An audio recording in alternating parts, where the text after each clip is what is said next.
Amelia Earhart by Ryan, Teddy, and Amelie.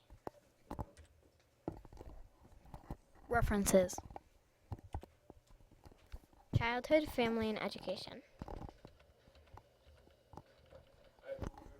Born July 24th, 1897. Location: born in Atchison, Kansas. Her mother's name was also Amelia. However, she went by her maiden name, Amy Otis.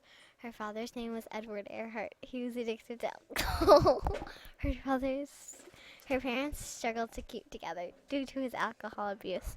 Later, she lived at her grandparents' house when things got out of hand at home.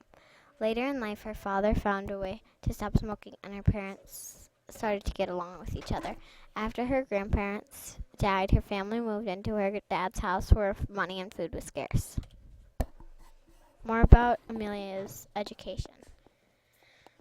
Amelia went to Hyde Park High and excelled in chemistry and loved sports. Amelia often moved with her family. However, she somehow managed to graduate from high school with these conditions. She enrolled in Columbia University and graduated with a medical degree. Accomplishments: began flying lessons in 1921. Bought first plane in 1921. Broke altitude record of 14,000 feet. First woman to solo the Atlantic. Published the book 20 Hours and 40 Minutes. Placed first in the Women's Air Derby. Set a women's speed record.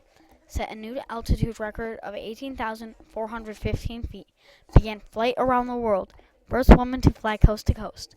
First woman to solo the Atlantic, and was elected president of the 99s.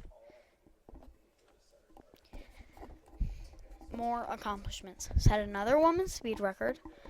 First woman to fly from Holland to Oakland. Began second flight around the world. Flew from Los Angeles to New Mexico City. From New Mexico City to Newark. Went from Newark to the Red Sea. And went from the Red Sea to India. Amelia's last flight. The E-10 was said to have 1,000 gallons of fuel. The plane was hard. The plane that she flew was an E-10. If you did not guess, the plane was not a 787, one of the newer planes now. Amelia flew around the world to stay on top of the world. The plane was very small in the cockpit. The E-10 was very good for its time. Amelia was never found due to the thing that happened in the video. The plane was hot and contained bed bugs. The E-10 was very modified for its time. It had extra large gas tanks. The E-10 had a good radio transmitter, but maybe not good enough.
Amelia and Fred are ready to begin the most difficult part of their flight, from Lae, New Guinea to Howland Island.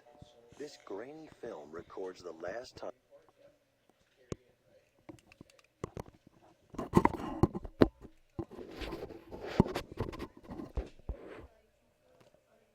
Amelia Earhart and Fred Noonan are ever seen alive.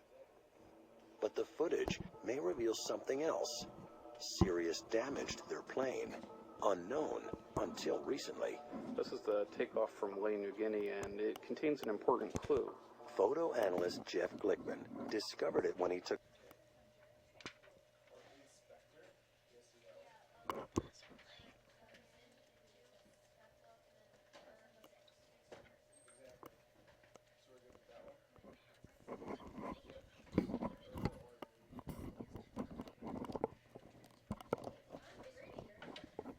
close look at that footage. This is the last film of Earhart, and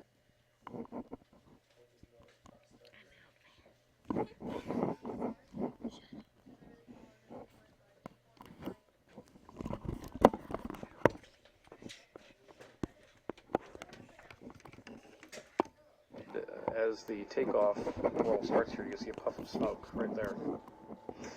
This puff of smoke comes from the rear bottom of the airplane. And in that location is an antenna mast. And that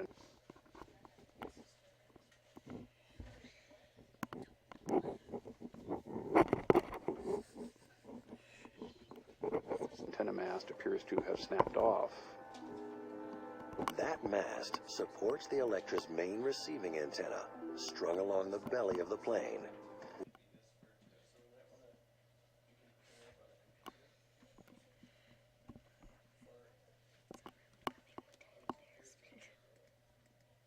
Without the belly antenna, Amelia will be unable to receive any radio transmissions.